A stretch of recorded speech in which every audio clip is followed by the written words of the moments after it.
The night we finalized the date for our wedding, Kai Holden looked at me with an unnerving calm. "Anya," he said, his voice flat, "I don't think I love you any more." My hand, poised over a stack of creamy white invitations, froze. I let out a sharp, dismissive laugh, seriously. Another truth or dare game with the guys. He didn't smile instead. He pulled up his phone and scrolled through a gallery of damning evidence, explicit text with other women, intimate photos, dinner receipts from dates he swore were late studio sessions. The eyes that used to blaze with fierce, possessive heat now held a cold detachment mixed with a sliver of pity. "You and I are different, Anya. I can't keep lying to you." He paused, letting the words sink in like stones. "If you still want to marry me, I will. I'll go through with it. But I won't be faithful." My pen dragged a long scarlet streak across the delicate paper. My breath caught in my throat. After a long, stretching silence, I heard my own voice, strangely steady. "Reply, we'll get married, of course we will. Only after the wedding, only after I completed the mission, could I return to my original World One." A flash of genuine bewilderment crossed Kai's eyes when he heard my answer. He leaned closer, his fingers gripping my chin, his tone mocking and soft. "Anya, I know you're the quiet type, but I never expected this. Finding out everything I've done, and you don't scream, you don't even throw a lamp.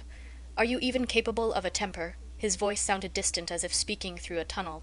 Then he began to peel away the layers, revealing uglier truths. My proposal, that whole fireworks, and drone spectacular. That was her idea. She was standing in the crowd of well-wishers, watching us. When you were in the hospital with pneumonia, and I told you I was on a business trip overseas, I was on a private jet to the Caribbean with her, and the time you called crying because you missed me so much. Honestly, I just felt annoyed.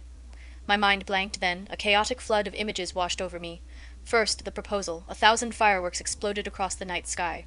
Drones formed a massive, shimmering portrait of us, instantly trending on every social media platform. I was drunk on the spectacle, blinded by the perceived happiness, and I hadn't noticed that flicker of fond affection in his eyes as he looked past me toward the crowd. Then, the pneumonia. I had pushed myself to the brink planning the latest tour for his band. 3 days without sleep. The relentless ache of a fever.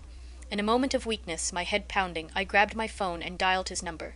My voice was a rough rasp, a strangled sound. "Kai, I miss you." I could vaguely hear a rowdy noise on his end, like a packed club or a house party. His voice was laced with a tone of soothing persuasion. "I'm stuck on a deal in Europe, baby. I'll send a private nurse. Just ditch the work for a bit, okay? Don't sacrifice yourself for this band." Worried about interrupting his work, I hung up quickly. Later, when the doctor told me I needed a family member present because my condition was serious, I never called him again. I grew up with a heightened sensitivity due to my messed up family life. I'd felt the shift in us for a while, a creeping suspicion, but I'd been too afraid to dig. I never imagined he'd just confess.